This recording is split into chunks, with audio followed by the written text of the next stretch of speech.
Y vamos a hablar hoy día de la puerta que se cierra, cuando ya nunca más se va a abrir. Cuando Noé dio su última invitación, Dios le dijo: entra al arca y déjame cerrar la puerta. Entraron al arca y el ángel cerró la puerta. Hasta ese momento, después de 120 años, el pueblo tenía oportunidad para arrepentirse. Dios es amor, Dios es misericordia, pero llega un momento cuando Dios dice: no más. Y cuando estamos muy cerca a ese evento, cada decisión que tomemos tiene implicaciones muy serias. ¿Por qué? Porque cada vez que rechacemos al Espíritu Santo, se nos hace más difícil aceptar la voz del Espíritu Santo. Llega el momento cuando el Espíritu Santo nos dice: ya no más. Y nunca lo escuchamos más. Y ni sabemos. Seguimos tranquilos en el pecado que estamos cometiendo, en los errores que hemos aceptado. Pero cuando ya nos pasamos de la línea y Dios tiene que decir: ya el tiempo se acaba, y decidimos todavía insistir en no obedecer, entonces Dios acepta. Pero ya Él se retira, no nos molesta más. El terror más grande para mí es dejar de escuchar la voz de Dios. Ni nos damos cuenta. Estamos como pueblo de Dios a las vísperas de la crisis final. Cuando llegue la ley dominical, hemos llegado a la crisis. ¿Qué va a pasar cuando llegue la ley dominical? Y este gobierno que tenemos ahora está moviéndose rápidamente hacia la ley dominical. Anteayer tuvieron la entrevista de una persona que va a dirigir ese proyecto. Y ahora falta solamente su confirmación por el Congreso. Y su trabajo principal de él es liderar todo en la dirección de la ley dominical. Las cosas se están moviendo rápidamente. No estamos lejos. Aparentemente Dios ya está dando su permiso. Pero cuando llegue esa ley, la crisis final habrá llegado a la iglesia. Esa ley trae consigo la prueba final para el pueblo de Dios y después la prueba final para el mundo. Pero primero comienza en la casa de Dios. Ahora, aunque la Biblia no dice cuál es la crisis final, pero dice que a medianoche, Mateo 25, a medianoche se escucha un gran clamor. El esposo viene, salgamos a recibirlo. Y todas las 10 vírgenes se levantan, se despiertan. De todos los púlpitos adventistas, los pastores, los administradores van a predicar diciendo: ha llegado la ley dominical, ahora es momento para prepararse. Pero ninguno se va a poder. No escuchas esto de los púlpitos ahora. Ahora es el momento de preparación, la puerta está abierta. Pero en unos pocos meses, yo no sé cuántos, pero en unos pocos meses, digo meses, no digo años porque yo no sé, podría ser en menos de un año. Se está moviendo, cuando Dios diga que sí va a ser, pero va a ser pronto. Pero prefiero decir meses. En unos pocos meses, todos se van a despertar a la realidad que la ley dominical ya llegó y van a decir: es momento para ir al campo, es momento para prepararse, es momento de oración. Pero de las vírgenes no preparadas, ninguna pudo entrar a la boda. Porque eso se hace antes. Y lo que el diablo está haciendo es haciendo dormir al pueblo de Dios y a los pastores y administradores para que no suenen el alarma. para que nadie se despierte y se prepare. Porque la pesadilla más grande para el diablo es tener que Dios prepare a un pueblo. Y sabe que tiene que ser de entre el profeso pueblo de Dios.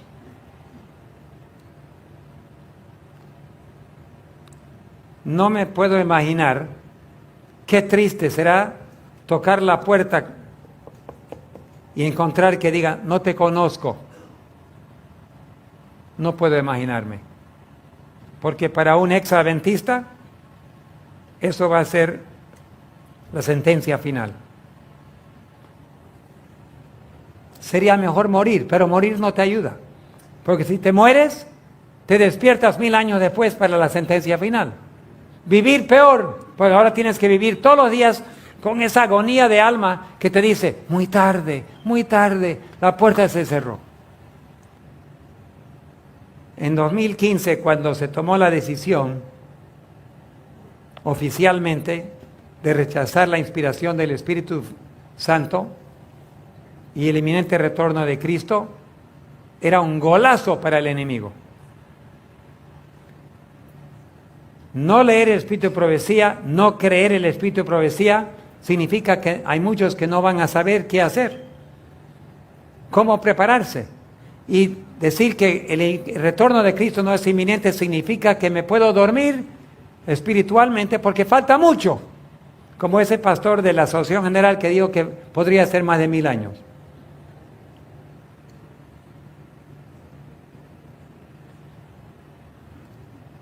La puerta va a cerrar para la iglesia adventista, pero va a estar abierta para aquellos que todavía no han sabido. Ahora, dice Mateo 25 que las que estaban preparadas, se levantaron y entraron a la boda. En versículo 10, y la puerta se cerró. Mateo 25, 10. La puerta se cerró, y las otras vinieron después y tocaron. Señor, Señor, ábrenos. De cierto os digo, no los conozco. Son las palabras de Jesús mismo. Ahora, aquí habla de ¿entraron a qué? ¿Qué pasó cuando entraron? ¿Qué dice Mateo 25:10? ¿Entraron a qué? A la boda. ¿Ustedes saben que hay una boda que se va a realizar? ¿Entre quiénes? Entre Jesús y su pueblo. Yo tengo que ir a Australia en septiembre para la boda de mi nieta. Y las bodas son hermosas. Y es interesante que a mí, yo he participado, he oficiado en muchos matrimonios, pero a mí nunca me invitaron a la luna de miel. ¿Ustedes conocen de algún pastor que han invitado a la luna de miel? No, es que hay una diferencia entre los esposos y los invitados. ¿No es verdad? Hay una diferencia. Porque yo soy un invitado solamente. El esposo y la esposa van en su luna de miel, pero los invitados vuelven a su casa. Hay una diferencia. ¿Y qué dice Apocalipsis? Apocalipsis 22. Hay dos entidades que invitan. Versículo 17 de Apocalipsis 22. Y el Espíritu y la novia dicen, ven. ¿Y a quién están invitando? A los invitados. Entonces, el trabajo de la novia, de la esposa, es predicar e invitar a los invitados para que acompañen en la cena del Cordero.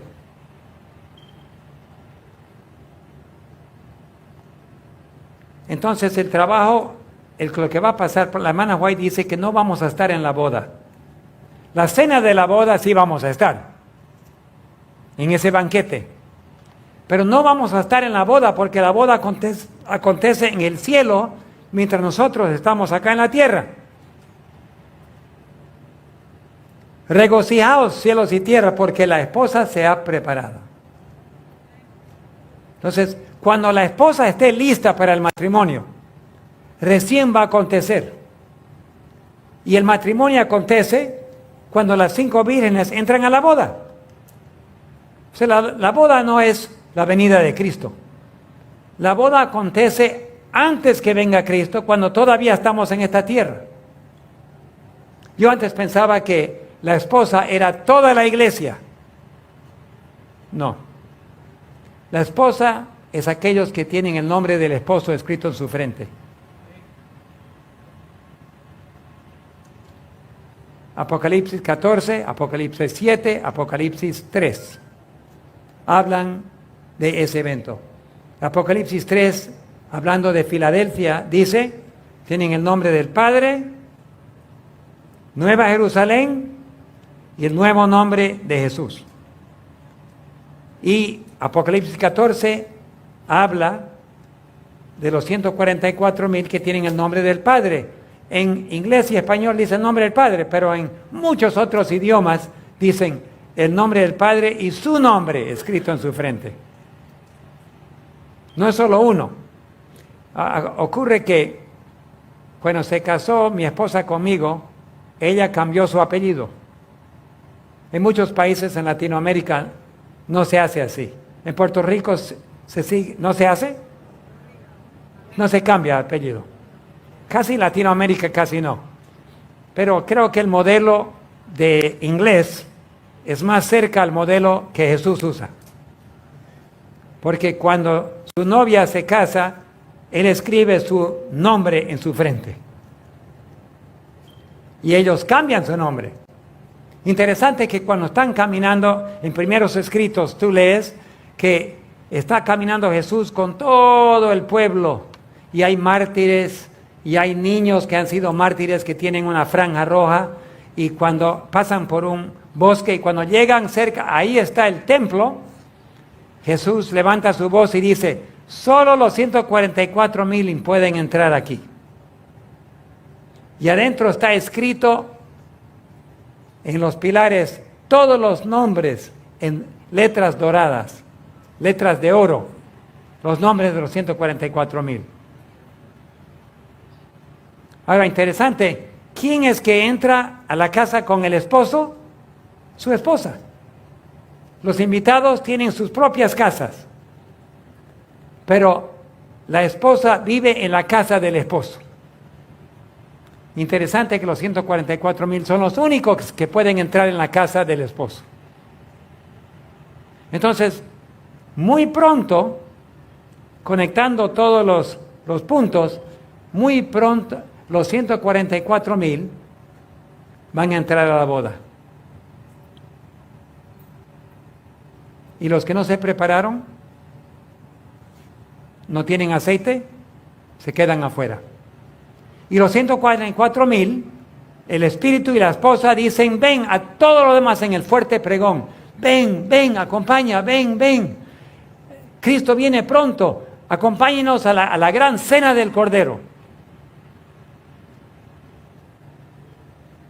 Ahora,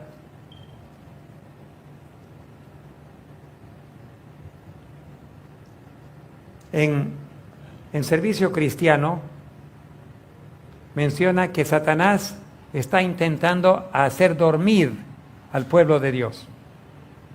Y ese estado somnámbulo, de medio dormilón, dice, eso es satánico, dice la hermana White. Ese estado de no poder despertar espiritualmente.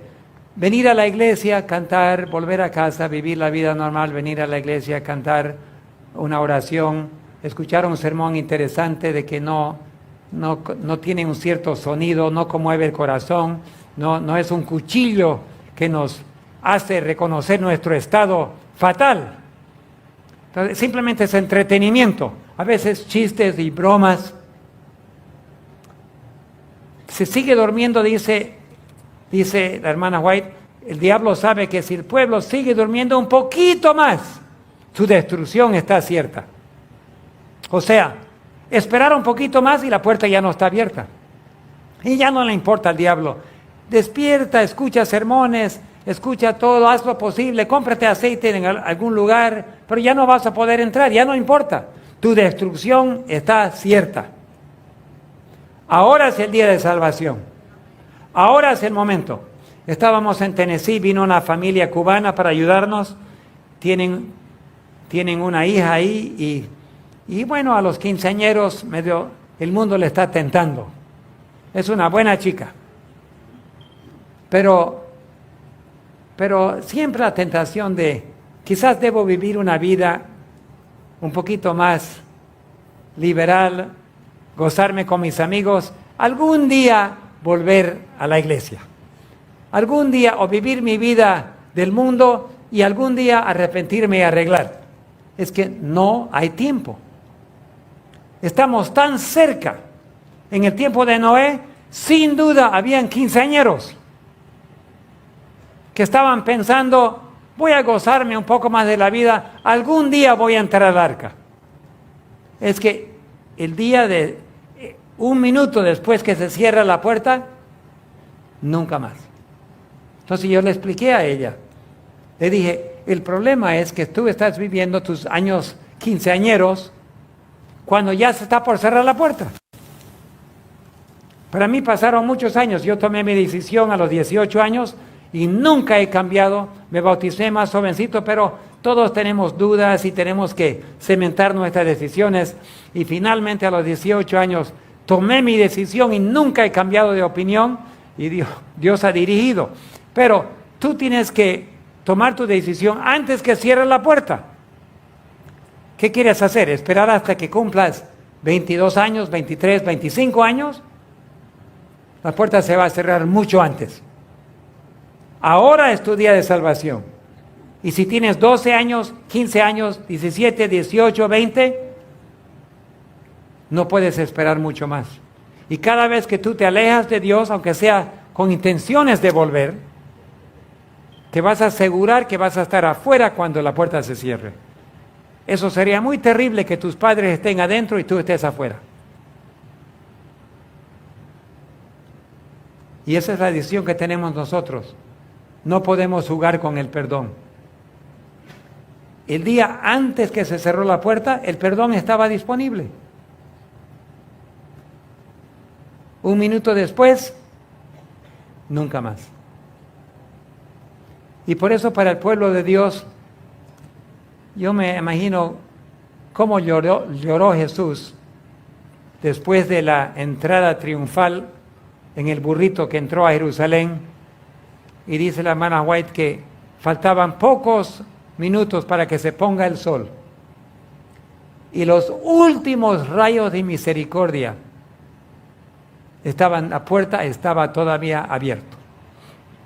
Pero cuando bajaría el sol, la última oportunidad para Jerusalén se habrá cerrado. Él lloró lágrimas amargas, porque cómo añoraba salvarlo a Jerusalén. Cuando venga el Mesías nos va a salvar de los romanos, decían. Tenían razón. Si hubiesen aceptado al Mesías, Dios les hubiese salvado de todo eso.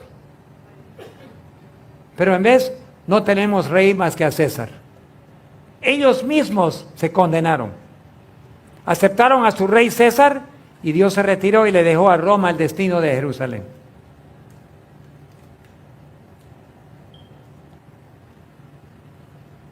No es culpa de Dios si nos perdemos. Dios nos ha sido tan misericordioso, nos ha dado luz, nos ha dado un mensaje de salud, nos ha dado la verdad, verdades en comprensión de profecías. Entendemos las profecías como ninguna otra iglesia. Unos años atrás, yo y mi esposa estábamos pasando por el aeropuerto y nos paró un pastor de una iglesia evangélica muy grande en Santa Cruz, Bolivia. Y él dijo, yo y mi esposa miramos a la Red Avenir, no hay otra iglesia como la iglesia adventista que entiende profecías. Y eso es verdad. Y lo predicamos el domingo en la iglesia. El mundo está mirando. Hemos sido bendecidos como nadie más. Y si nos perdemos, no es culpa de Dios. Somos tercos, cabeza dura, cerviz duro. ¿Qué más puede hacer Dios con la iglesia? Y ahora nos hemos unido con las Naciones Unidas y estamos llevando la agenda del nuevo orden mundial. Yo agradezco a Dios que en Bolivia todas las iglesias evangélicas se reunieron y dijeron, rehusamos pedir el pinchazo para que entren a la iglesia. ¿Qué tiene que ver eso con asistir a la iglesia? Nunca vamos a hacer eso. El que quiera entrar a nuestra iglesia está libre para entrar, pero la iglesia adventista cerró las puertas y dijo, nadie entra sin pinchazo. Eso viene de Roma. Los evangélicos fueron mucho más valientes que nosotros. Hay pastores evangélicos que se fueron a la cárcel por mantener su iglesia abierta. Entonces Dios llora, lágrimas amargas. Mi pueblo remanente que tanta luz ha recibido, ahora se está uniendo con otro novio, otro esposo, llevando la agenda del enemigo de Dios.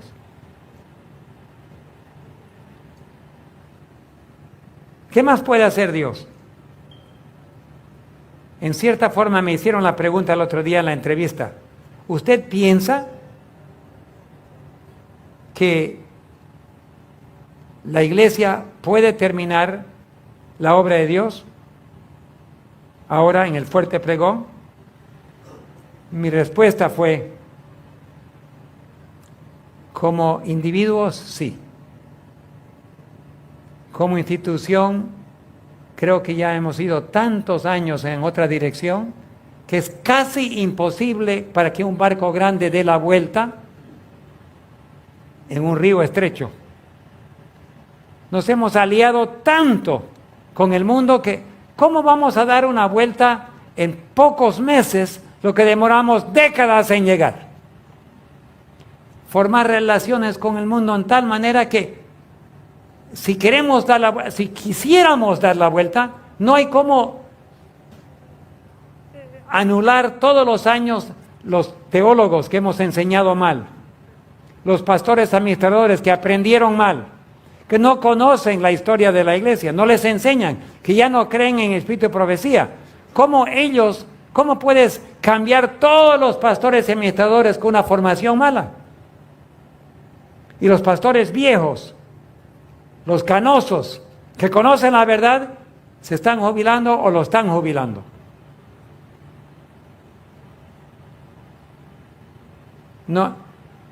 No sé cómo una institución se puede reinventar en poco tiempo. Para mí no es posible, pero con Dios todo es posible. Puede hacer que Dios deje caer una tormenta tan grave que todos aquellos se quedan afuera y los que se han preparado se quedan adentro y se pueda. Dios sabe, yo no soy Dios. Yo solo digo que humanamente Dios tendrá que usar a los individuos que realmente creen todavía, que realmente están dispuestos a escuchar y obedecer la verdad, y leer el espíritu de profecía y obedecer. Con Dios todo es posible, eso tengo que admitir. Cuando acontezca la boda, va a recibir poder la esposa, va a recibir poder del cielo y va a salir para predicar con gran poder y nadie lo va a poder parar. Ese mensaje va a llenar la tierra y la gloria de Dios va a cubrir la tierra como aguas cubren el mar. Habacuc 3. Yo quiero estar allí. Pero ahora voy a hablar del pecado contra el Espíritu Santo. Cuando tú conoces una verdad y dices, yo creo que esto es la verdad, pero si yo predico eso, voy a perder mi trabajo. Mejor me quedo callado. Y Dios te dice, pero tienes que predicar la verdad, el pueblo está durmiendo. No, pero Señor, si yo predico la verdad, me van a despedir. Y si yo insisto en no escuchar la voz de Dios y proteger mi trabajo, en vez de obedecer a Dios, el Espíritu Santo se va retirando. Y se va retirando. Cada vez que yo tengo esa conciencia que me habla y no obedezco, se retira el Espíritu Santo. Por eso cuando el tío me habló y me hizo la pregunta, David, aquí en Puerto Rico, ¿no? El expresidente de la asociación, no voy a mencionar nombres, pero cuando me hizo la pregunta me dijo, desde 2015, David, desde 2015, cuando yo era presidente tantos años de la asociación, yo no veía estas cosas, pero ahora pecados graves están entrando en los pastores y administradores. ¿Cuál es el problema? Le dije, tío, desde 2015 los pastores que prefieren su trabajo en vez de escuchar la voz de Dios, ya no escuchan la voz de Dios.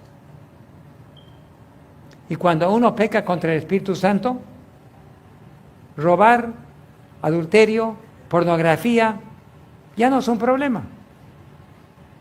Un poquito de pornografía, normal. Un poquito de adulterio, bueno, me van a perdonar. Me arreglo con la administración. En el Perú, un pastor trabajaba, su esposa era doctora, era ginecóloga. Y un día su esposo,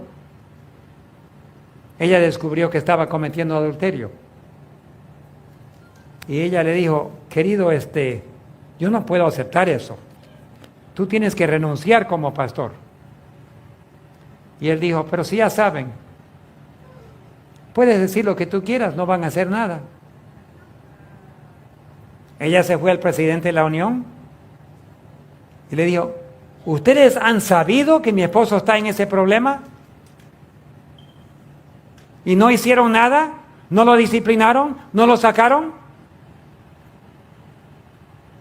Se quedó en silencio. Y finalmente, él continuó con la relación ilícita. Ella tuvo que divorciarlo para salir de la relación. Y ella vive en California. Es una amiga nuestra. Pero la persona que el presidente de la Unión era muy amigo mío, yo casi no podía entender. Pero el problema hoy en día, el pastor sigue ahí todavía, años después. Ha llegado a ser casi común malversión de fondos, otras cosas. ¿Cuál es el problema? ¿Cómo se explica que graves pecados están entrando en vidas de muchos líderes? Cuando el Espíritu Santo ya no habla, no es problema. La hermana White dice, no debemos sorprendernos de ninguna cosa. ¿Pero por qué? Es que cuando no hay Espíritu Santo, no hay remordimiento. Y si mi amigo, mi colega peca, yo tengo que esconderlo. Tengo que protegerlo, porque capaz me toca a mí la próxima vez. En un país en Sudamérica hay 5 uniones. Y 3 de los presidentes renunciaron el mismo año por graves problemas morales. Y el 4 después renunció. Y dicen que el otro está con miedo. Pero, ¿miedo de qué?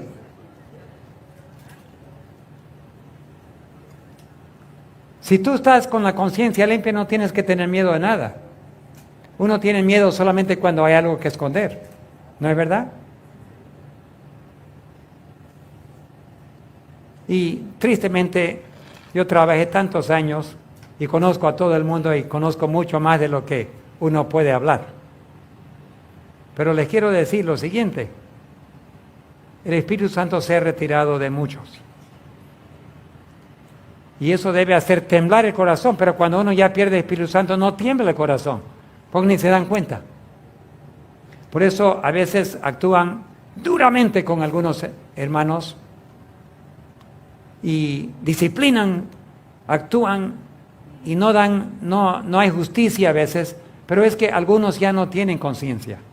Y por eso no hay que sorprendernos. Estamos en la última generación. Vamos a ver la cizaña y el trigo dividido. Entonces, aunque es triste, aunque rompe el corazón, reconocer que estamos en una situación donde mal y bien existen en la misma iglesia, tiene que ser que Dios permita diferentes cosas y Dios se va alejando de un grupo y se va acercando al otro. El corazón más triste es el de Dios. Pero Dios no se va a casar con una novia que ama a otro esposo. Tiene que ser una novia sin mancha ni arruga. No con pocas manchas y con pocas arrugas. Ustedes, hombres casados, ¿cuántos se casarían cuántos se hubiesen casado sabiendo que la novia ama a otro? ¿Alguien aquí? ¿Te hubieses casado sabiendo que tu novia ama a otro? No, ninguna mano. Ustedes no casados, ¿quieren casarse con una novia que realmente tiene otro amante también? Ninguno. Nadie. Ahora, ese es el problema con Dios. Él quiere casarse con una novia que está enamorado de Él. Y de Él solamente. Si amamos al mundo, somos enemigos de Dios. Pero todos tenemos al mundo adentro. Hablamos de salir de Babilonia. Vamos a predicar el mensaje del cuarto ángel de Apocalipsis 18. Salir de Babilonia, pueblo mío. ¿Sabe qué? El problema es que Babilonia está dentro de cada uno de nosotros. No es tanto salir de Babilonia, es sacar Babilonia de mí. Porque todavía tenemos amor por Babilonia. Y no estamos hablando de solo doctrinas falsas. El mundo todavía nos atrae. Y tenemos que dar la espalda al mundo y fijar los ojos en Jesucristo, pero todavía queremos con una mano tener al mundo ahí. Entonces yo no estoy solamente hablando de otros, estoy hablando de mí. Es que todos tenemos una reforma y tenemos que redirigir nuestros corazones y nuestra lealtad a solo uno, Jesucristo. No puede haber dos novios. Hay cantos de himnos, ¿no? Que canta el mundo sobre tener dos amantes. Esos son la música del mundo. En el pueblo de Dios no puede haber dos, solo uno. La lealtad 100% y el amor solo por Jesucristo.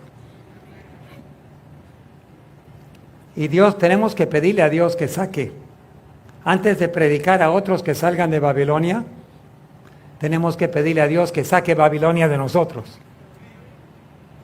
Y todos lo necesitamos, y todos tenemos cierto amor por el mundo. El drama del pueblo adventista en el tiempo del fin no comienza con una apostasía abierta ni con una negación pública de las doctrinas fundamentales, sino con algo mucho más sutil y peligroso, el sueño espiritual. No se trata de abandonar la Iglesia ni de rechazar el sábado o las verdades proféticas, sino de conservar la forma mientras se pierde el fuego interior. Es el estado descrito por la profecía como tibieza, una condición que no provoca alarma inmediata porque aparenta estabilidad. El pueblo conoce las profecías, habla del fin, entiende las señales, pero vive como si el tiempo se extendiera indefinidamente. El conocimiento se vuelve costumbre, la costumbre se vuelve rutina, y la rutina termina apagando la sensibilidad espiritual. Así, el que debía ser un movimiento de reforma se convierte lentamente en una institución acomodada al ritmo del mundo. Dormir en el tiempo del fin no significa ignorar completamente la verdad, significa familiarizarse tanto con ella que deja de producir impacto. Los sermones sobre el juicio investigador ya no conmueven, las advertencias sobre la crisis final ya no despiertan urgencia, y el llamado a la santificación se diluye en la repetición constante. La mente asiente, pero el corazón no responde. Se canta acerca de la segunda venida mientras se planifica la vida como si el mundo no fuera a terminar. Se predica acerca del sellamiento, pero se pospone la reforma personal. Este sueño es peligroso porque no es percibido como tal, se confunde con madurez, con equilibrio o con prudencia. Sin embargo, en realidad es un letargo que paraliza la misión y debilita la voz profética que debía sacudir a las naciones. La parábola de las 10 vírgenes ilustra con precisión esta condición. Todas eran vírgenes, todas tenían lámparas, todas esperaban al esposo. No había una diferencia visible al principio. Sin embargo, cuando el clamor se escuchó a medianoche, quedó en evidencia que 5 de ellas carecían de aceite suficiente. El problema no fue la falta de lámparas ni la ausencia de conocimiento, sino la falta de una reserva interior.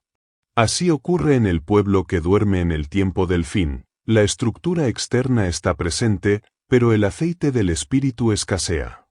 Y cuando llegue la crisis final, cuando la presión civil, económica y religiosa exija una decisión clara, muchos descubrirán que su experiencia espiritual no era profunda sino superficial. Entonces comprenderán demasiado tarde que la preparación no se improvisa en el último momento. Este sueño espiritual trae consigo una pérdida progresiva de discernimiento. Lo que antes parecía mundano ahora se justifica como contextualización, lo que antes se consideraba peligroso ahora se tolera en nombre de la libertad cristiana. La línea entre lo santo y lo común se vuelve borrosa. El lenguaje espiritual permanece, pero las prioridades cambian silenciosamente. La misión de advertir al mundo se reemplaza por el deseo de aceptación. Se busca relevancia antes que fidelidad. Y en ese proceso, la voz del Espíritu Santo comienza a ser ignorada. No porque deje de hablar, sino porque el corazón se acostumbra a postergar su llamado. Cada impresión desatendida endurece un poco más la conciencia, cada reforma aplazada fortalece el hábito de la indiferencia. El problema central no es doctrinal sino experiencial. El pueblo puede sostener correctamente las 28 creencias fundamentales y aún así carecer de una experiencia viva con Cristo. Puede defender la ley de Dios mientras ignora la obra del Espíritu en el alma. Puede hablar del sellamiento sin permitir que el carácter sea transformado. En el tiempo del fin, el conflicto no será meramente intelectual, sino profundamente espiritual. No bastará con saber que es correcto. Será necesario haber aprendido a obedecer bajo la influencia constante del Espíritu Santo. Y aquellos que hayan vivido en un estado de somnolencia espiritual descubrirán que la obediencia repentina en medio de la presión será casi imposible, porque nunca desarrollaron el hábito de responder prontamente a la voz divina. El sueño del pueblo adventista en el tiempo del fin, entonces, no es una metáfora ligera, sino una advertencia solemne. Es el riesgo de convertirse en el último pueblo llamado por Dios y, al mismo tiempo, perder la oportunidad histórica de reflejar plenamente su carácter.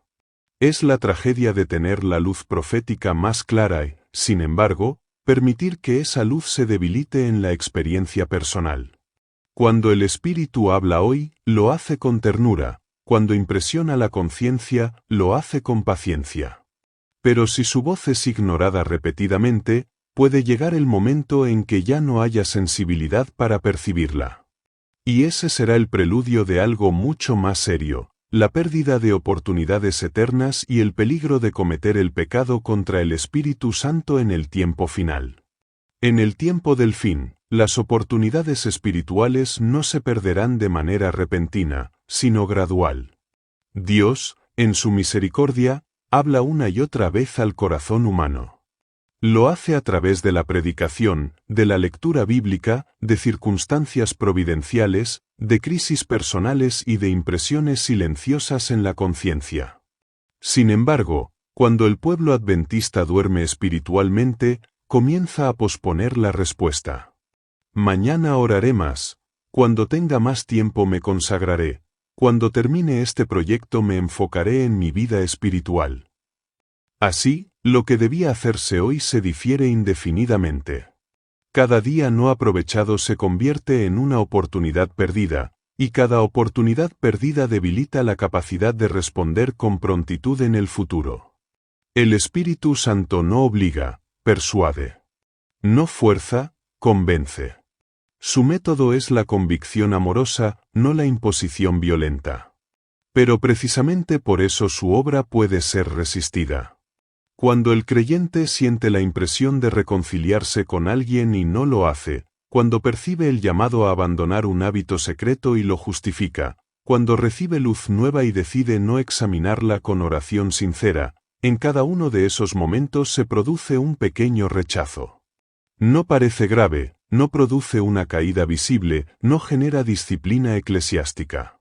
Sin embargo, en el registro celestial se anota una resistencia a la influencia divina. Con el tiempo, estas resistencias acumuladas forman una barrera casi imperceptible entre el alma y Dios. La tragedia mayor no será que el mundo rechace el mensaje final, sino que aquellos llamados a proclamarlo pierdan el poder espiritual para hacerlo. Un pueblo que no oye claramente la voz de Dios no puede dar un mensaje claro al mundo. La proclamación de los 3 mensajes angélicos requiere convicción profunda, experiencia transformada y comunión constante. Si la Iglesia vive distraída, absorbida por debates secundarios, preocupada más por administración que por intercesión, más por imagen que por carácter, su voz se volverá débil. Entonces el mundo verá un mensaje correcto pronunciado por labios sin fuego. Y la ausencia de poder será una evidencia silenciosa de oportunidades desaprovechadas en el tiempo de gracia. Cada oportunidad perdida tiene consecuencias acumulativas. No solo se trata de una decisión aislada, sino de una dirección de vida. Cuando se ignora el llamado a estudiar más profundamente la palabra, se pierde discernimiento profético. Cuando se evita la reforma en la dieta, en el entretenimiento o en el uso del tiempo, se debilita la disciplina espiritual.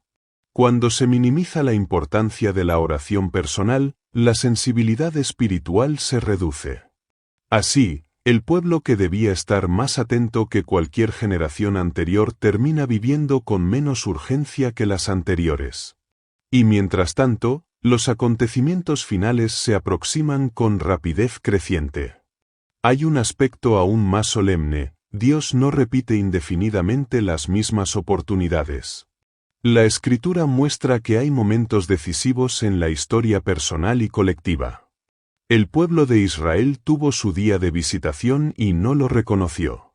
Jerusalén fue advertida, pero no entendió el tiempo de su oportunidad. Del mismo modo, el pueblo del tiempo del fin tiene un periodo especial de preparación antes del cierre de la gracia. Si este tiempo se malgasta en superficialidad, en contiendas internas o en complacencia espiritual, cuando llegue la crisis final muchos intentarán buscar con intensidad lo que despreciaron en tiempos de calma. Pero el carácter no se forma en la crisis, solo se revela. El silencio progresivo de la voz del Espíritu no ocurre porque Dios deje de hablar arbitrariamente, sino porque el corazón pierde la capacidad de oír. Es como un músculo que no se ejercita y termina atrofiándose. La conciencia, al ser ignorada repetidamente, se vuelve menos sensible. Lo que antes producía remordimiento ahora produce indiferencia. Lo que antes inquietaba ahora se racionaliza. Así, el pueblo que duerme comienza a acostumbrarse a vivir sin una experiencia profunda de convicción. Y cuando el clamor final resuene con poder, algunos no sabrán distinguir entre la emoción colectiva y la verdadera obra del Espíritu, porque hace tiempo dejaron de escuchar su voz en la intimidad. En el tiempo del fin, las oportunidades perdidas no solo afectarán la salvación individual, sino el cumplimiento de la misión colectiva. Cada alma que pudo haber sido alcanzada por un testimonio fiel y no lo fue representa una posibilidad eterna truncada. Cada reforma que pudo haberse iniciado y se postergó debilita la preparación para el sellamiento.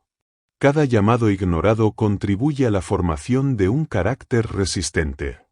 Y lo más solemne es que este proceso puede desarrollarse mientras externamente se mantiene la apariencia de fidelidad. Por eso el peligro es tan grande. El pueblo puede creer que está velando cuando en realidad está dormido. La pregunta crucial no es si el mensaje es verdadero, sino si el corazón está respondiendo. No es si la profecía se cumple, sino si el espíritu tiene acceso pleno al alma. Porque llegará el momento en que ya no habrá más oportunidades que perder, no porque Dios sea impaciente, sino porque el tiempo de gracia habrá concluido. Y aquellos que no aprendieron a oír la voz de Dios cuando hablaba suavemente descubrirán que en el silencio posterior no habrá segunda invitación. Hablar del pecado contra el Espíritu Santo en el tiempo del fin no es un intento de infundir temor irracional, sino de comprender la gravedad del proceso espiritual que puede desarrollarse silenciosamente en el corazón del creyente.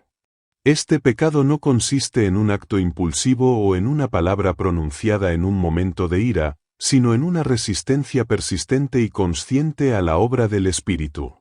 Es el resultado de rechazar repetidamente la convicción, de apagar constantemente la luz recibida, hasta que la capacidad de arrepentimiento se debilita casi por completo. En el contexto del pueblo adventista, este peligro es especialmente solemne, porque la luz recibida es abundante. El pecado contra el Espíritu Santo se manifiesta cuando la verdad deja de impactar la conciencia. No es ignorancia, es indiferencia voluntaria. No es falta de información, es rechazo deliberado.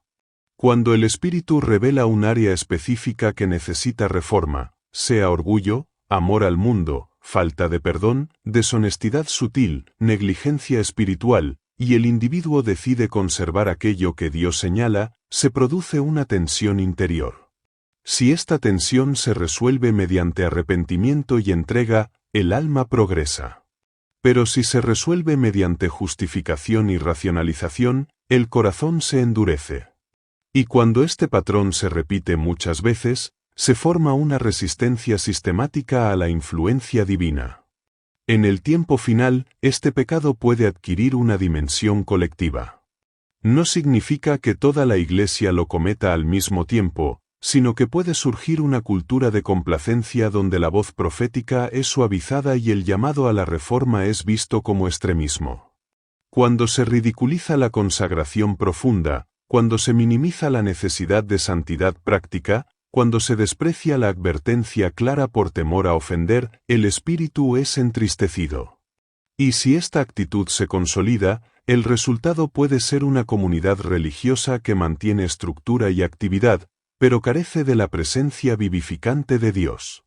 Uno de los aspectos más serios del pecado contra el Espíritu Santo es que no siempre produce culpa intensa. Al principio sí, pero con el tiempo la conciencia se adormece. La persona puede continuar asistiendo a los cultos, participando en ministerios, incluso predicando o enseñando, mientras internamente ha decidido no rendir ciertas áreas a Dios. Se establece una división entre lo público y lo privado, entre lo doctrinal y lo personal. Y esa división, sostenida durante años, crea una insensibilidad progresiva. El individuo ya no experimenta el dolor del conflicto interior porque ha aprendido a silenciarlo. En el contexto del tiempo del fin, cuando el mensaje final de advertencia sea proclamado con poder, el pecado contra el Espíritu Santo se manifestará en la reacción a esa luz intensificada. Algunos se humillarán profundamente y permitirán que el Espíritu complete la obra iniciada. Otros, sin embargo, resistirán la convicción final. no porque no comprendan, sino porque no desean ceder. Y esa resistencia final sellará una decisión previamente cultivada durante años. El cierre de la gracia no será arbitrario, será la confirmación de elecciones persistentes.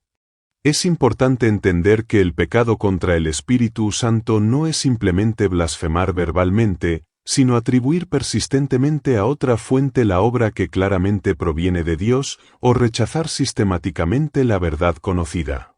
En el tiempo final, cuando la distinción entre la obra del Espíritu y las influencias engañosas se vuelva más clara, el rechazo consciente de la verdad sellará destinos.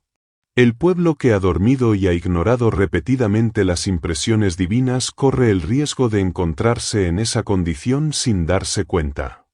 Lo más trágico es que muchos no identificarán el momento exacto en que cruzaron la línea de insensibilidad. No habrá una alarma audible ni un anuncio visible. Simplemente llegará el punto en que ya no sentirán deseo genuino de arrepentirse. La Biblia ya no confrontará, solo informará. El mensaje ya no penetrará, solo resonará superficialmente. Y en ese estado, aunque externamente se mantenga la religión, internamente el vínculo vital con el Espíritu se habrá debilitado de manera crítica. Por eso el llamado en el tiempo del fin no es solo a defender la verdad, sino a someter el corazón diariamente a la influencia del Espíritu Santo.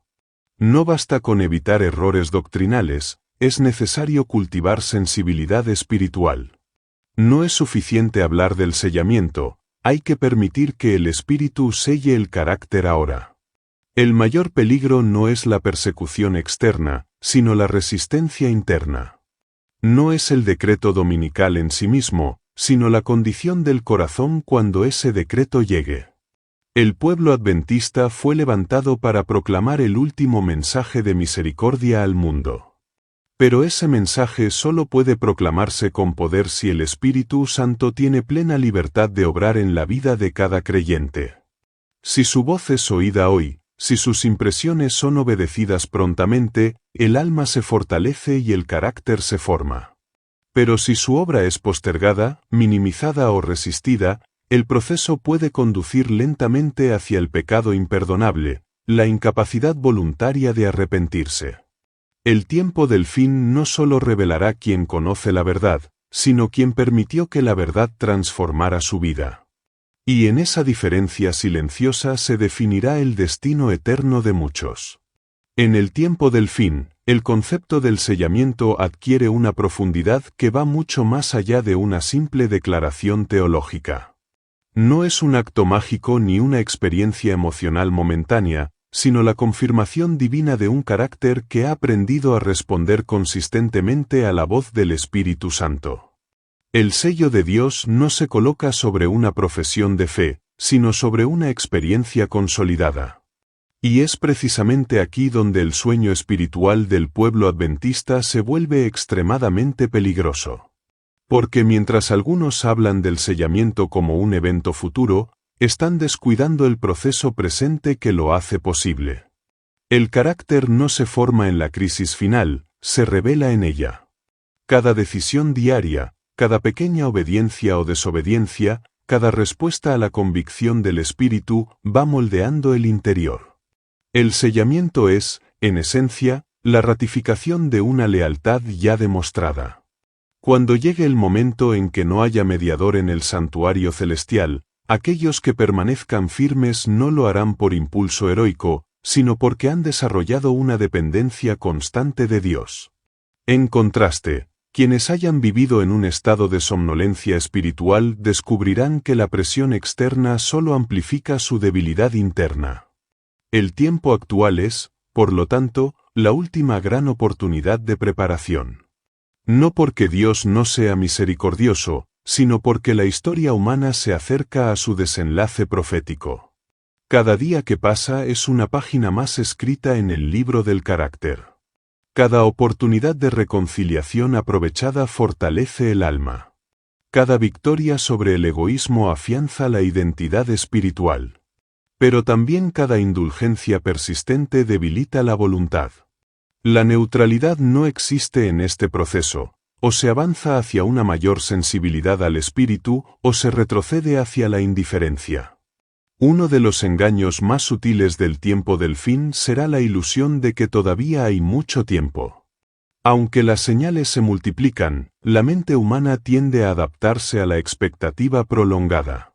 Generación tras generación ha esperado la segunda venida, y esa espera puede producir cansancio espiritual. Sin embargo, el hecho de que el cumplimiento parezca demorado no significa que no esté cerca. Más bien, la demora aparente es una prueba de fidelidad. Es en la constancia silenciosa donde se define la autenticidad de la fe. Y el peligro del pueblo adventista no es dejar de creer en la venida de Cristo, sino acostumbrarse a ella sin urgencia. El sellamiento también implica una separación interior. No necesariamente una separación física inmediata, sino una decisión clara en el corazón respecto a quien se sirve.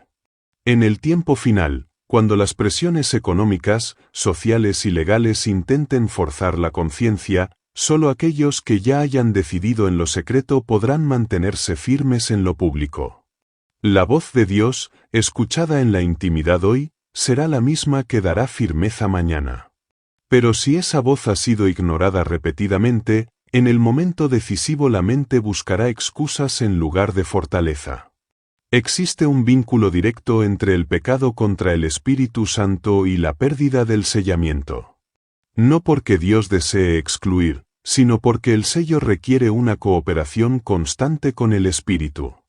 Cuando la resistencia se vuelve hábito, el alma se incapacita para recibir la impresión final del carácter divino. El Espíritu no puede sellar aquello que no se le permite transformar. Y así, la oportunidad más solemne de la historia humana puede pasar inadvertida para quienes más luz han recibido. El mensaje final de Apocalipsis describe a un pueblo que guarda los mandamientos de Dios y tiene la fe de Jesús. Esa fe no es meramente doctrinal, es experiencial. Es la confianza inquebrantable que surge de una relación viva. Es la obediencia que fluye del amor y no solo del deber. El pueblo que duerme en el tiempo del fin puede mantener el mandamiento externamente, pero sin la fe viva que lo sustenta. Y sin esa fe, la obediencia se vuelve frágil ante la presión. Por eso el llamado actual no es solo estudiar más profecía, aunque eso es importante, sino a profundizar la comunión. No es solo a prepararse intelectualmente para el decreto dominical, sino a rendir el corazón completamente hoy. Cada mañana puede ser una renovación del pacto. Cada prueba pequeña puede ser un entrenamiento para la crisis mayor.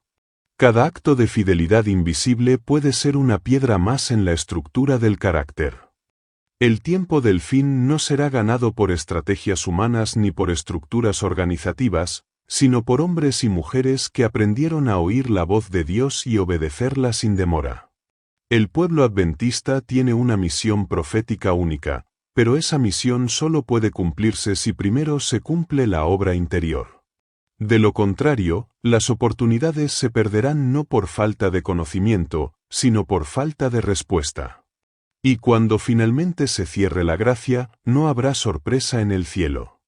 El sellamiento será simplemente la confirmación de lo que cada corazón eligió ser. Algunos habrán aprovechado cada llamado del Espíritu, aunque hayan tropezado muchas veces, otros habrán pospuesto hasta que ya no quedara sensibilidad. En ese momento, el destino eterno no será una imposición, sino la consecuencia natural de una larga serie de decisiones. A medida que el tiempo del fin avance hacia su clímax profético, la Escritura y el testimonio profético describen un proceso conocido como la sacudida. Esta no será simplemente una crisis externa causada por persecución, sino un movimiento interno que revelará la verdadera condición espiritual del pueblo. La sacudida comienza mucho antes de que se promulgue cualquier ley restrictiva, comienza cuando el mensaje claro produce decisiones definidas. Es el resultado directo de la respuesta que cada creyente ha dado a la voz del Espíritu Santo a lo largo de los años. Lo que parecía estabilidad colectiva puede transformarse en separación silenciosa. La sacudida no expulsará solamente a quienes rechacen doctrinas fundamentales, sino también a quienes nunca desarrollaron una experiencia profunda. Muchos podrán haber trabajado activamente en la Iglesia, ocupado cargos, dirigido ministerios, pero si su relación con Dios fue superficial, la presión revelará esa debilidad. No se trata de falta de talento o de conocimiento, sino de ausencia de raíz espiritual. Cuando la fe se ha basado más en el entorno que en la convicción personal, el entorno adverso la desintegra. La sacudida, por tanto, no crea la condición, la expone. En el tiempo del fin, la separación más decisiva no será visible al principio. Dos personas podrán sentarse juntas en el mismo banco, cantar el mismo himno, afirmar las mismas creencias, y sin embargo estar en direcciones espirituales opuestas. Una habrá cultivado una comunión silenciosa y constante, la otra habrá vivido de impresiones pasajeras y motivaciones emocionales. Cuando el mensaje final sea proclamado con poder y claridad, esa diferencia interior se manifestará.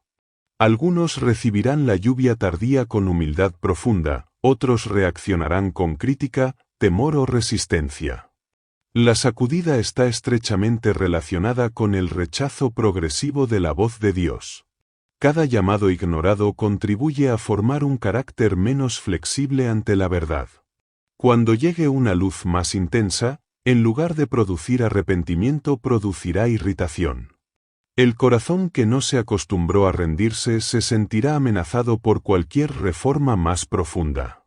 Así, la sacudida no será un castigo arbitrario, sino el desenlace lógico de decisiones acumuladas. La fidelidad constante consolidará, la indiferencia persistente desplazará. Uno de los aspectos más solemnes es que muchos que se consideraban seguros descubrirán que su seguridad estaba basada en pertenencia, no en transformación. Confiaron en su historia denominacional, en su herencia espiritual, en su conocimiento profético, pero no permitieron que el Espíritu Santo obrara plenamente en su carácter. El pecado contra el Espíritu no siempre se manifiesta en rebelión abierta, puede expresarse en resistencia respetable. Puede disfrazarse de prudencia, de equilibrio, de rechazo al fanatismo. Sin embargo, cuando esa actitud implica cerrar el corazón a la convicción genuina, el resultado es igualmente peligroso. En contraste, aquellos que hayan respondido a la voz de Dios en las pequeñas cosas estarán preparados para permanecer firmes en las grandes. No porque sean más fuertes por naturaleza, sino porque aprendieron a depender continuamente del poder divino. La sacudida fortalecerá a estos creyentes, purificando sus motivos y profundizando su fe. Para ellos, la crisis no será sorpresa, sino confirmación. Habrán vivido esperando el regreso de Cristo no como una teoría, sino como una esperanza viva. El dolor de la sacudida no radicará solo en la salida de miembros, sino en la revelación de cuanto pudo haberse hecho si la voz de Dios hubiera sido escuchada antes. Cada persona que se aparte representará una historia de oportunidades desaprovechadas, de impresiones resistidas, de llamados postergados. El cielo no se regocija en esa pérdida, la lamenta. Porque el deseo divino siempre fue salvar, transformar y sellar. En el tiempo final, la Iglesia visible y el pueblo verdaderamente fiel no serán categorías idénticas en todos los casos. La fidelidad será determinada por la respuesta al Espíritu Santo, no por la apariencia externa. Y esta realidad debería producir no juicio hacia otros, sino examen personal profundo. La pregunta no es quién será sacudido, sino si estoy respondiendo hoy a la voz de Dios. La separación invisible que comienza ahora se hará evidente cuando el conflicto alcance su punto culminante. Y entonces quedará claro que el mayor peligro nunca fue la persecución externa, sino el sueño interno. No fue la oposición del mundo, sino la resistencia silenciosa del corazón. El pueblo adventista fue llamado a estar despierto en la hora más solemne de la historia humana. Pero solo aquellos que oigan y obedezcan la voz del Espíritu podrán permanecer cuando todo lo demás sea sacudido. En el marco profético del tiempo del fin, la lluvia tardía representa la manifestación especial y poderosa del Espíritu Santo destinada a capacitar al pueblo de Dios para proclamar el mensaje final con claridad, autoridad y poder transformador. No es simplemente una intensificación emocional ni un entusiasmo colectivo, es una obra profunda de purificación y fortalecimiento espiritual. Sin embargo, así como la lluvia natural no beneficia a la tierra que no ha sido preparada, la lluvia tardía no puede producir fruto en corazones endurecidos por la resistencia constante a la voz divina. Aquí radica uno de los peligros más solemnes para el pueblo adventista que ha dormido espiritualmente. La preparación para la lluvia tardía no comienza cuando los eventos finales estallan, sino mucho antes, en la experiencia diaria de obediencia y rendición. Cada acto de fidelidad en lo pequeño es una apertura al Espíritu. Cada confesión sincera elimina obstáculos. Cada reforma practicada con humildad prepara el terreno del alma. Pero cuando estas oportunidades son descuidadas, cuando la consagración se posterga para un futuro indefinido, el corazón se vuelve menos receptivo. Entonces, cuando el Espíritu sea derramado con poder, algunos no lo reconocerán plenamente o lo experimentarán solo superficialmente, porque nunca cultivaron una relación íntima con aquel que ahora obra con mayor intensidad. Existe la idea equivocada de que la lluvia tardía compensará automáticamente la falta de preparación previa. Pero el Espíritu no reemplaza el carácter formado, lo confirma y lo fortalece. La obra previa, simbolizada por la lluvia temprana, consiste en el arrepentimiento, la conversión genuina y el crecimiento constante en gracia. Si esta experiencia ha sido descuidada, la manifestación final del Espíritu no encontrará un fundamento sólido.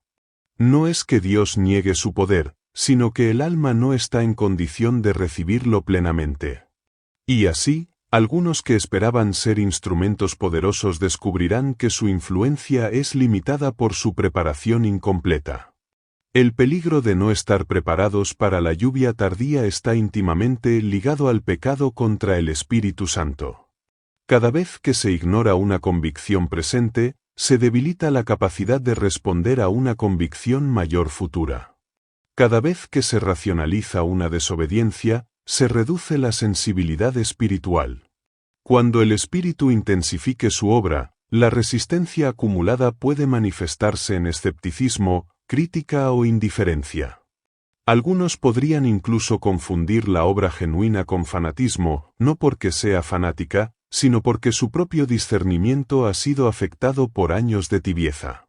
La lluvia tardía también traerá una claridad inusual en el mensaje proclamado.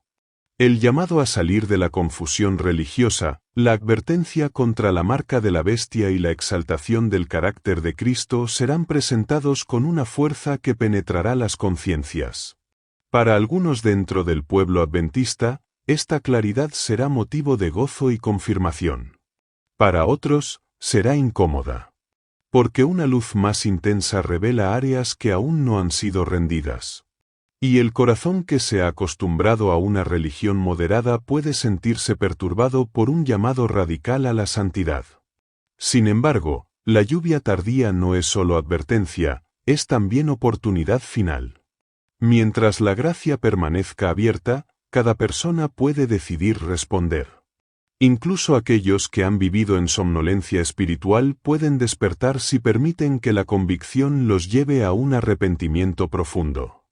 El problema no es haber dormido, sino negarse a despertar. El Espíritu aún habla, aún impresiona, aún invita. La cuestión decisiva es si habrá disposición a humillarse antes de que el tiempo se agote. En el tiempo final, la diferencia entre quienes reciben plenamente la lluvia tardía y quienes no estará en el conocimiento acumulado, sino en la experiencia cultivada. No será cuestión de años en la Iglesia, sino de profundidad en la comunión. No será determinada por cargos ocupados, sino por el grado de rendición diaria. Y esa rendición no puede improvisarse en el momento de la crisis, es el resultado de una vida entera aprendiendo a oír y obedecer la voz de Dios. La tragedia más grande sería que el pueblo llamado a proclamar el mensaje final observe la manifestación del poder divino, sin embargo, participe de ella solo externamente. Que vea la obra avanzar, que escuche testimonios de conversión, que presencie el movimiento profético, pero que internamente carezca de esa experiencia transformadora. Eso no sería por falta de invitación divina, sino por oportunidades acumuladas que fueron dejadas pasar. Hoy, antes de que la lluvia tardía sea derramada en plenitud, cada creyente se encuentra en un periodo de gracia preventiva. Es el tiempo de examinar el corazón, de confesar lo oculto, de abandonar lo que estorba, de restaurar relaciones quebrantadas, de profundizar en la oración. Es el tiempo de dejar de postergar. Porque cuando el Espíritu sea derramado sin medida, revelará no solo el poder de Dios, sino también la verdadera condición de cada alma. Y en ese momento, quedará claro quién aprendió a oír la voz divina en el silencio cotidiano, y quién solo la buscó cuando el clamor fue público y urgente. El clamor final será el punto culminante de la historia espiritual de este mundo. No será simplemente un evento espectacular ni una manifestación pública de poder religioso, será la convergencia de todos los llamados, advertencias y oportunidades que Dios ha extendido a lo largo de los siglos. En ese momento, el mensaje será proclamado con una claridad que no dejará espacio para la ambigüedad. La verdad y el error estarán delineados con precisión. La lealtad a Dios y la sumisión a los sistemas humanos en oposición a su ley quedarán expuestas sin matices. Y el pueblo adventista, llamado a ser instrumento principal en esa proclamación, enfrentará la prueba definitiva de su propia preparación. El clamor final no solo impactará al mundo secular, también confrontará al propio pueblo que lo anuncia. La intensidad de la luz revelará cualquier sombra persistente en el carácter. Las motivaciones serán examinadas. La fe será probada no solo en teoría, sino en sacrificio tangible. Aquellos que aprendieron a obedecer cuando el costo era pequeño podrán permanecer cuando el costo sea alto. Pero quienes postergaron la entrega total, quienes conservaron reservas internas, descubrirán que la decisión ahora exige más de lo que están dispuestos a dar. No porque Dios haya cambiado, sino porque el tiempo de preparación fue desaprovechado. El pecado contra el Espíritu Santo alcanzará su expresión más trágica en este contexto. No se manifestará necesariamente en blasfemia abierta, sino en una negativa definitiva a rendirse ante la última evidencia clara de la verdad. Cuando el Espíritu ilumine plenamente la mente y la persona, comprendiendo la gravedad del momento, decida aún así mantener su resistencia, el proceso de endurecimiento se habrá completado. No será un acto impulsivo, sino la culminación de una trayectoria de decisiones repetidas. Y entonces, el cielo respetará esa elección. Uno de los aspectos más solemnes del clamor final será el contraste entre el poder visible del mensaje y el silencio interior de algunos corazones. Mientras multitudes respondan con arrepentimiento sincero, algunos dentro del propio movimiento sentirán una extraña desconexión. Escucharán las mismas palabras, presenciarán las mismas manifestaciones del Espíritu, pero no experimentarán el mismo impacto. La razón no será falta de evidencia, sino pérdida de sensibilidad.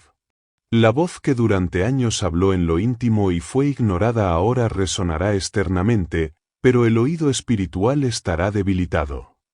El cierre del tiempo de gracia no será anunciado con trompetas audibles en la tierra. Será un acto celestial, solemne y definitivo. Cuando Cristo concluya su obra mediadora, el destino de cada alma quedará fijado. Los justos continuarán siendo justos, los injustos permanecerán en su injusticia. Este momento no sorprenderá al cielo, porque será la ratificación de decisiones previamente consolidadas. Pero en la tierra, muchos no comprenderán inmediatamente que la puerta se ha cerrado. Continuarán con sus actividades, con sus planes, con su rutina religiosa, sin saber que ya no hay intercesión. El silencio irreversible que sigue al cierre de la gracia será el resultado final de haber ignorado la voz del Espíritu. Durante años, esa voz llamó al arrepentimiento, invitó a la reforma, impulsó a la reconciliación. Pero si fue persistentemente rechazada, llegará el momento en que ya no insistirá más. No porque Dios deje de amar, sino porque el amor no fuerza la voluntad humana. El pecado contra el Espíritu Santo no consiste en que Dios retire arbitrariamente su presencia, sino en que el ser humano, por elección constante, se vuelva incapaz de responder. Para el pueblo fiel, el cierre de la gracia será un momento de solemne confianza. No porque se consideren perfectos, sino porque han aprendido a depender completamente de Cristo. Su seguridad no estará en su propia fortaleza, sino en la fidelidad divina que ha obrado en ellos. Habrán permitido que el Espíritu forme en sus vidas un carácter estable, probado en pequeñas y grandes decisiones. Y aunque enfrenten el periodo más difícil de la historia humana, no estarán solos, la presencia de Dios será su sostén invisible. En contraste, quienes hayan dormido espiritualmente y no hayan despertado a tiempo enfrentarán una realidad devastadora. No podrán cambiar decisiones pasadas. No podrán recuperar oportunidades desperdiciadas. No podrán revivir impresiones que rechazaron. El tiempo, que antes parecía abundante, se habrá agotado. Y comprenderán que el mayor peligro no fue la persecución externa ni el decreto final, sino la lenta indiferencia que cultivaron mientras la gracia aún estaba disponible. El clamor final será, entonces, tanto un acto de misericordia como de juicio. Misericordia para aquellos que aún pueden responder, juicio para quienes han decidido no hacerlo. Y en ese escenario solemne quedará plenamente revelado quien aprendió a oír la voz de Dios en el tiempo de calma y quien la ignoró hasta que el silencio fue definitivo. Después del cierre del tiempo de gracia, la humanidad entrará en el periodo más solemne y angustioso de su historia. Para el pueblo fiel será el tiempo de angustia descrito proféticamente, no porque duden del amor de Dios, sino porque ya no habrá intercesor en el santuario celestial. Cada alma estará de pie ante Dios sin mediación activa. En ese escenario extremo, el carácter formado previamente será el único sostén interior. No habrá oportunidad para ajustes tardíos ni arrepentimientos postergados. Lo que se haya cultivado durante los años de gracia será lo que permanezca. El tiempo de angustia revelará con claridad la diferencia entre una fe superficial y una fe arraigada. Aquellos que desarrollaron una relación profunda con Dios no dependerán de emociones intensas ni de apoyo colectivo para mantenerse firmes. Habrán aprendido a confiar en la palabra aun cuando las circunstancias contradigan sus sentidos. Pero quienes vivieron dependiendo del entorno religioso, de la aprobación social o de la estabilidad institucional, sentirán que el suelo desaparece bajo sus pies. El sueño espiritual previo mostrará sus consecuencias con crudeza. La angustia no será solamente externa, persecución, escasez, amenazas, sino también interna. El enemigo intentará atormentar la mente con recuerdos del pasado, con acusaciones exageradas, con dudas persistentes.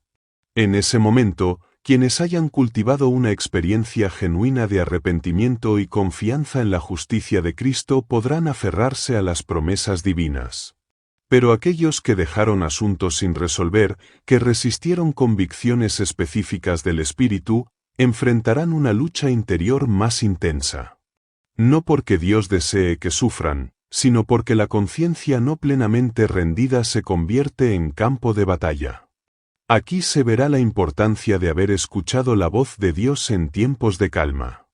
Cada reconciliación practicada, cada pecado confesado, cada hábito abandonado por amor a Cristo, habrá sido una inversión eterna. El tiempo de angustia no será el momento para formar carácter, sino para sostenerlo. Y el carácter que no fue purificado durante la gracia no podrá purificarse cuando la gracia haya concluido. Esta realidad subraya la urgencia del presente, hoy es el día de preparación.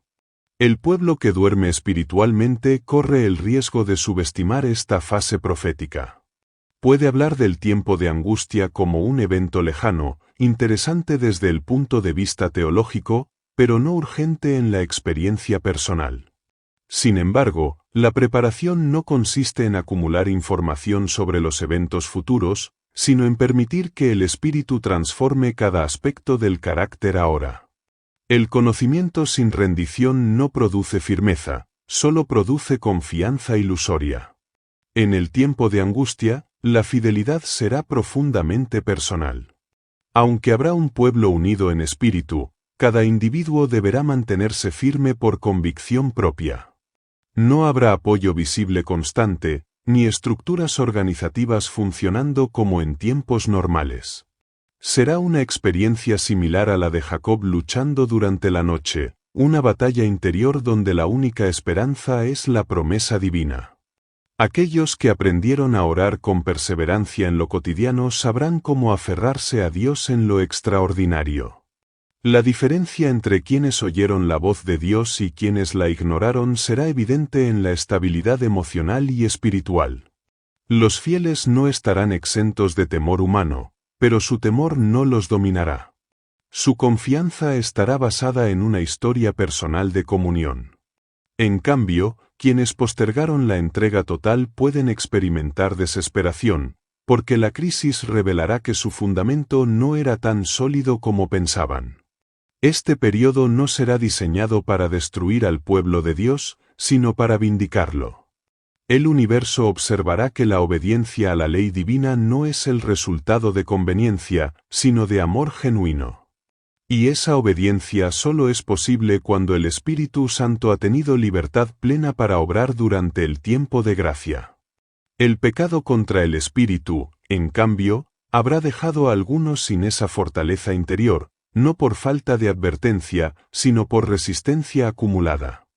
Al final del tiempo de angustia, cuando Cristo aparezca en las nubes de gloria, quedará plenamente revelado que la victoria no se obtuvo en el último momento, sino en cada decisión silenciosa tomada años antes. El sueño espiritual, la indiferencia, la postergación, habrán demostrado ser los enemigos más peligrosos. Y la fidelidad constante, aparentemente pequeña e invisible, habrá sido el arma más poderosa. A lo largo de la historia sagrada, Dios siempre ha tenido un pueblo llamado a reflejar su carácter en medio de la oscuridad. En el tiempo del fin, ese llamado recae con solemnidad sobre el pueblo adventista, depositario de una luz profética sin precedentes. Sin embargo, la posesión de la luz no garantiza la fidelidad a la luz. El mayor peligro no es la falta de información, sino la falta de transformación. Dormir espiritualmente en la hora más decisiva de la historia humana no es un asunto menor, es una tragedia que puede tener consecuencias eternas. El conflicto final no girará únicamente en torno a sistemas religiosos, decretos civiles o crisis globales. El centro del conflicto será la lealtad del corazón. Cada ser humano tendrá que decidir si responde plenamente a la voz del Espíritu Santo o si continúa resistiendo suavemente sus impresiones. Esa decisión no se tomará en un instante aislado, sino que será la culminación de miles de decisiones previas. Cada vez que el Espíritu habló y fue obedecido, el carácter se fortaleció. Cada vez que habló y fue ignorado, el corazón se endureció. La eternidad se define en lo cotidiano. El pueblo que duerme corre el riesgo de creer que siempre habrá otra oportunidad, otro llamado, otro momento de mayor claridad. Pero la historia bíblica demuestra que existen límites en el tiempo de gracia. No porque Dios sea impaciente, sino porque el respeto divino por la libertad humana es absoluto. Cuando la resistencia se vuelve definitiva, el cielo confirma esa elección. El pecado contra el Espíritu Santo no es un error momentáneo, es la decisión persistente de no permitir que Dios gobierne completamente el corazón. Hoy, mientras la gracia aún fluye y la intercesión de Cristo continúa, la voz del Espíritu sigue hablando con ternura. Habla en la convicción silenciosa, en la inquietud del alma, en la invitación a una reforma más profunda, en el llamado a abandonar lo que debilita la vida espiritual. No es una voz estridente, sino firme. No es condenatoria, sino restauradora. Pero no hablará indefinidamente si es ignorada constantemente. Cada día es una oportunidad irrepetible. La conclusión más solemne de todo este panorama no es de desesperanza, sino de urgencia redentora. El mismo espíritu que puede ser resistido es el que puede transformar radicalmente la vida. El mismo pueblo que puede dormir es el que puede despertar. La misma iglesia que puede volverse tibia es la que puede arder con el fuego de la consagración genuina. El cielo no busca condenar, busca sellar. No desea excluir, desea purificar. No anhela perder, anhela salvar hasta lo sumo. Pero el despertar no puede seguir posponiéndose. Vendrá un día en que el último sermón será predicado, la última oración intercesora será ofrecida, la última convicción será sentida. Vendrá un momento en que el destino eterno quedará sellado para siempre. Y en ese instante no importará cuánto se sabía, sino cuánto se obedeció. No cuánto se predicó, sino cuánto se permitió que Dios transformara. No cuántos años se perteneció a una institución, sino si el corazón perteneció completamente a Cristo. La diferencia entre salvación y pérdida no estará en la magnitud de los talentos, sino en la disposición a rendirse. No estará en la perfección humana, sino en la dependencia absoluta del poder divino. Aquellos que hayan oído la voz de Dios en lo secreto, que hayan respondido en humildad, que hayan permitido que el Espíritu quebrante su orgullo y reforme su carácter, permanecerán firmes cuando el mundo entero tiemble. Su seguridad no será arrogancia, sino confianza en aquel que los sostuvo. Pero aquellos que hayan preferido la comodidad antes que la consagración, la rutina antes que la reforma, la costumbre antes que la conversión profunda, enfrentarán la consecuencia natural de sus propias elecciones. No porque Dios los haya rechazado, sino porque eligieron no ser transformados. El mensaje final no es simplemente una advertencia, es un clamor de amor. Es la invitación divina a despertar antes de que el silencio sea definitivo. Es la súplica del cielo para que el último pueblo llamado no repita los errores del pasado. Es el recordatorio de que el Espíritu Santo aún habla, pero no hablará para siempre. Por eso, la decisión no pertenece al futuro lejano. Pertenece a este momento. A esta hora. A este latido. Que el pueblo llamado a anunciar la venida de Cristo no sea encontrado dormido cuando el esposo aparezca. Que no se pierdan más oportunidades. Que no se endurezca más el corazón. Que la voz del Espíritu no encuentre resistencia, sino rendición total. Porque en el tiempo del fin, o se oye la voz de Dios, o se aprende demasiado tarde lo que significa haberla ignorado. Gracias por quedarte hasta el final de este vídeo. Por el apoyo que constantemente nos dan, les invitamos a dejarnos su comentario y a que continuemos orando los unos por los otros.